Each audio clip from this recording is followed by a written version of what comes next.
Welcome into Clear Picture Financial. Your host is Jason Noble. You can find Jason right here in Charleston, Prime Capital Investment Advisors. He is a fiduciary.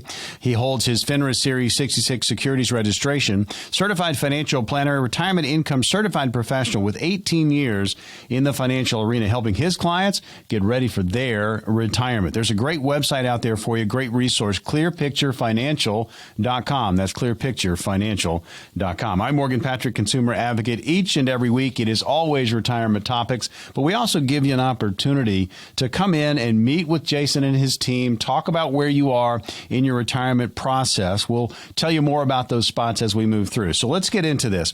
There's not a lot that we can do to change the global, macroeconomic and geopolitical picture. We can, however, make sure that our finances for retirement are in pretty good shape, and we've got some suggestions on what you can do to help that out. All right. So, Jason, let's start. Take a look at your beneficiaries, and you really need to do this on a regular basis. Make sure you do that audit. Make sure those beneficiaries are correct. Yeah, and I will say now is a really good time to go through all your savings accounts, insurance, and retirement plans to make sure your designated beneficiaries, i.e. the person or the people that you want that money to go to in the event of your death, is correct. And for each one is still who you want it to be. And I come across every once in a while where a 401k still has the former spouse as the primary beneficiary, even though they remarried. Whoopsie. Exactly. I mean, and could you imagine if that wasn't audited or caught in the planning conversation? That money going to the former spouse is probably not the intention of that account. And so making sure that's audited is so important, and it should not take you more than 20, 30 minutes. It is something that you could check off your box and get it done. I tell you, there are so many things that are involved with retirement planning, making sure you dot all the I's and cross all the T's. But, if you're in the middle of a plan, if you're working with a fiduciary firm, you've got that ease of mind when it comes to retirement planning. That's what we talk about each and every week. And we also, again, give you an opportunity to come in and talk about it. So let's continue this discussion, things that we can do. So audit your beneficiaries. And what about taking advantage of higher limits, as far as your withholdings? Yeah, by simply upping your withholding, you can make serious progress within your 401k or 403b. Contribution limits for 2023 are $22,500, and if you're over 50, it jumps up to $30,000. Now, some experts suggest you increase your withholdings. For example, if your contribution is less than 10%, maybe in this first quarter, bump that up to 2.5% and then do that every single quarter so then you could get up to 10% by the end of the year. But 10% is really the minimum, and the reason why is because of the strain on the Social Security system, right? So if you're having a hard time get to 10%, take a look at your cash flow. Money in, money out, what's the difference, and see where you could be able to find additional savings. Clear Picture Financial, you're tuned to it. We talk retirement each and every week with Jason Noble, our host, and you can find him at Prime Capital Investment Advisors right here in the Charleston market. So things that you can do that we're talking about as you move into this year, audit your beneficiaries. That needs to be kind of a regular thing, almost on an annual basis. Make sure you're covered there. And the fact that, you've got clients coming in and some old 401ks have the wrong beneficiaries. I'm sure life insurance policies are the same way. Yeah. Make sure, your documentation is good and it's going to the right people if in case something does happen to you. So take advantage of the higher limits on your withholdings. And if you have an HSA, make the most of it. Absolutely. The health savings account lets you set aside money on a pre-tax basis to pay for any qualified medical expenses that you may incur. It's also the last triple tax exempt investment vehicle that's out there. So make sure you're taking advantage of the HSA. All right, next couple, let's get into these. So decide how to use your Social Security wage-based pay raise. It's going to be there for you, but you got to decide how to use it. Yeah, so you already saw that if you're already collecting Social Security, but in 2023, Social Security will take 6.2% of your salary and up to the earnings of $160,200. So if you're earning $200,000, 6.2% will be deducted from your monthly paycheck as you hit $160,200 base. If you earned $200,000 a year, your monthly salary is $16,667. So that will take approximately 10 months. Rather than just let that money go into everyday fund, consider adding to your retirement savings based off of this pay raise with the Social Security wage base. Tell you folks, it's always important to consider, everything that goes into retirement planning. And I think there are a lot of people, myself included, you get into that mode where, I'll do it tomorrow, I'll do it next week, I'll do it next month, next year. And then all of a sudden it's upon you. And it can be overwhelming. Working with professionals, working with a fiduciary, working with someone like a Jason Noble and his team kind of takes that pressure, that weight off your shoulders when it comes to retirement planning. There's a lot that goes into it. Make sure you're dotting those I's and crossing those T's. So things we've talked about thus far, we decide how to use your Social Security wage base pay raise. And the next one is leverage your RMDs. Well, yes. The government requires required minimum distributions, so RMDs, okay? And those regulations require that you begin withdrawing money from your IRAs or even your 401k savings the year that you turn 72 years old. These payments are subject to income tax. So if you already have enough money to fund your lifestyle, why not plan to use your required minimum distribution to invest directly into a charity instead? So if you're charitably inclined, if you take the RMD and you receive it into your paycheck, into your checking account, and then do the RMD, and then do the charitable donation, well, then it's going to go to your itemized deductions if you can even get past the standard deductions with how high those are.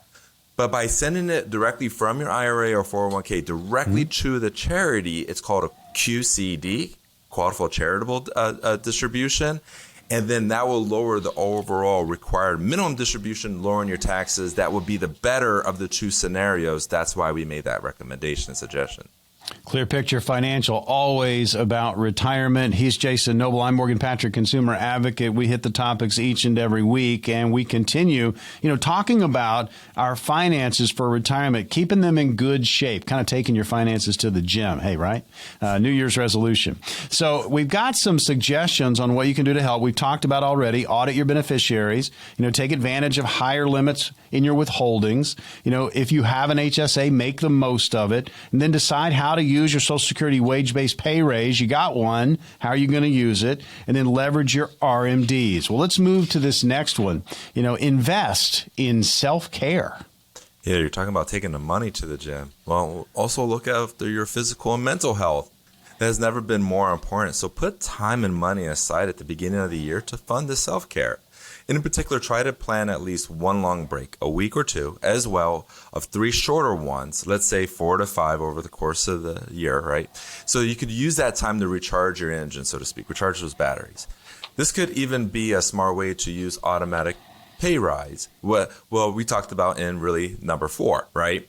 So those are the things that I was talking about, Morgan, and it's something that I just not talk about with my clients, but I actually do myself. And I got to tell you, my family appreciates it. I appreciate it. And I'm able to be a better advisor because of that time that I invest into my own physical and mental health. Always about retirement here on Clear Picture Financial. Jason Noble is your host. I'm Morgan Patrick, consumer advocate. And again, today, just in this first portion of the program, talking about, things that you really need to be aware of as we start to age and we get towards retirement. And we've talked about a number of them today. And we don't want to miss this one because it's very, very important. There are parents that are moving home with their kids. How important, Jason, is it to review your parents' plan? Well, yeah, Morgan, baby boomers are faced with aging parents, and if your estate plan is buttoned up, make sure your parents' estate plan is too. And the more or less likely there'll be less likely to be any surprises when that time comes. And this is when I get into multi-generational planning. I'm talking about the baby boomers working with their aging parents, but also those baby boomers having your kids involved in the same way. And Morgan, you were alluding to that. We have more of the next generation moving in back in with their parents right out of college, right? But in the same way that you need to understand your parents' plan, it's a good idea to ensure your children understand about your plan. Having that open conversation with them about your financial situation, as well as the values or causes or ethics that you believe in, would more likely put them in a position to follow after you're gone. And so this is where multi-generational planning becomes more prevalent. And I'm having conversations with my clients that are in their 30s or 40s to say, hey, we got to have a conversation with my other clients that happen to be their parents, that they're in their 60s or 70s, right? And I have a handful of clients where I'm working in 3 generations, and those conversations are absolutely amazing, especially around the holidays, because they're all together and they go, well, Jason said we should talk about this, and then I get the emails. You are the target, so to speak, at the holiday gatherings when everybody's together. Again, folks, very, very important to make sure that your retirement is in good shape. And again, these are just suggestions for you. We've gone over them today. Audit your beneficiaries. Take advantage of the higher limits in your withholdings. Make the most of that HSA if you have one. Decide how you're going to use Social Security, that wage-based pay raise, and then leverage your RMDs. Invest in self-care. So very, very important. And that last one, review your parents' plans. You're listening to Clear Picture Financial. All right, so Jason, let's open it up. We've got 10 positions on the calendar. We're going to have those, no cost, no obligation, no pressure. What's going to happen for these 10 callers? What we're going to do is custom design a clear picture analysis, and that's going to be a financial review. And then what we're going to be looking at is refreshing your financial plan, especially with the changes that we're seeing in today's economy and the marketplace. We'll always look at a risk-first approach when it comes to protecting the money and overall portfolio optimization. We'll then provide a review of your taxes to see if there's any way we can get more money in your pocket and less in Uncle Sam's, and we always evaluate the estate plan. Listeners, we want to put a peace of mind to your retirement plan for the rest of your life, providing a clear picture of your financial future. This will be complimentary for the next 10 callers, Morgan, but how can they reach out to schedule these conversations? We got 2 ways. We got a phone number and we got a text code. The phone number is this, 800-948-1216. That's 800-948-1216. Or you can simply text his last name, Noble, to 600-700. That's Noble to 600-700. This is about your retirement. This is your opportunity to act. If you have not started planning, this is a great way to kick the tires. If you're in the middle of something, need that second opinion, this is what you do. Call this number, 800-948-1216, or text Noble to 600-700. We're back with more Retirement Talk.